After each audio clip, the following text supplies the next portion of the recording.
আপনারা সবাই জানেন যে বাংলাদেশ স্বাধীন হয়েছে এতগুলো বছর, এত বছর পরে এসে আমরা শিল্পকলা একাডেমিতে চাঁদ রাতে একটা অনুষ্ঠান করছি এবং আমাদেরকে বলতে হচ্ছে বাংলাদেশে এই প্রথম।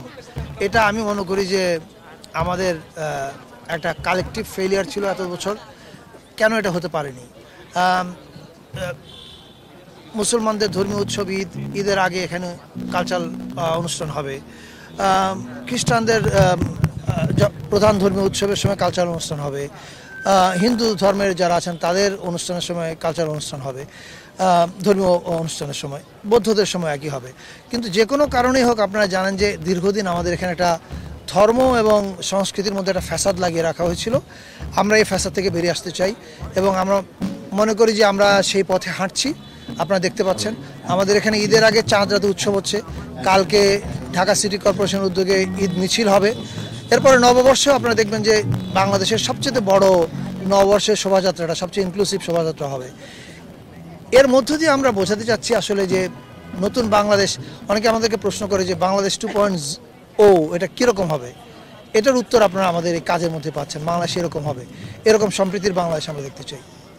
প্রথম কথা হচ্ছে আমি বলে কিছু নাই, আমি আবার বলেছি এখানে আমরা সবাই মিলে, কিন্তু এটা যেহেতু আমার মন্ত্রণালয়ের কাজ, মন্ত্রণালয়ের কাজে অবশ্যই আমাকে ইনভলভ থাকতে হবে। এবং আমি যখন ফিল্ম বানাতাম তখন আমার পোস্টারের ডিজাইন কীরকম হবে সেটা নিয়েও আমি ইনভলভ থাকতাম।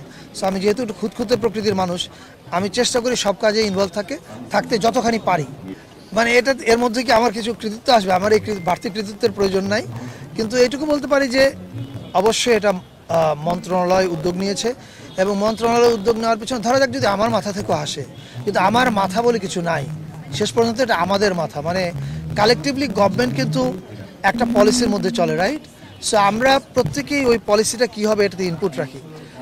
আমি রাখি, শুভ্র ভাই রাখেন, আসিফ ভাই রাখেন, চিফ অ্যাডভাইজার রাখেন, প্রত্যেকে রাখেন, মাহফুজ, আসিফ, রিজওয়ানা আপা, ফরিদা আপা, অনেকের নাম হয়তো এখন মনে পড়ছে না, সালাউদ্দিন ভাই, ওয়াইদ ভাই, এভরিওয়ান। সো প্রত্যেকেই ইনপুটটা রাখেন।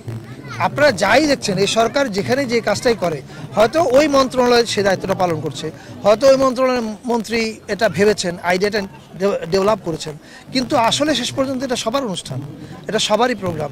এই যে নিরাপদে যারা বাড়ি গেছে এবার ঈদের সময়, কাজটা করেছে হয়তো রেল মন্ত্রণালয় বা সড়ক, কিন্তু আমরা মনে করি এটা আমাদের সবার কাজ, এবার আমাদের সবারই আমরা ওন করতে চাই। সো আমরা যদি এটা করে থাকি, এটাও আবার কাজটা হয়তো করেছি আমরা, কিন্তু ওন করবে সবাই। That's how we work. একটু আগে বললাম মেসেজটা ইজ ভেরি ক্লিয়ার। আপনারা চাঁদ রাতে অনুষ্ঠান দেখছেন, আবার নববর্ষের সবচেয়ে বড় ইনক্লুসিভ অনুষ্ঠান দেখতে যাচ্ছেন। এটার মেসেজটা হচ্ছে সাংস্কৃতিকভাবে দেশটাকে ভাগ করা যাবে না, এবং এই ভাগ করার চেষ্টা এর আগে দীর্ঘদিন করেছে আওয়ামী ফ্যাসিবাদ, এবং এটার পরিণতি খুব খারাপ হয়। এটা আমরা আর যেন না হতে দিই।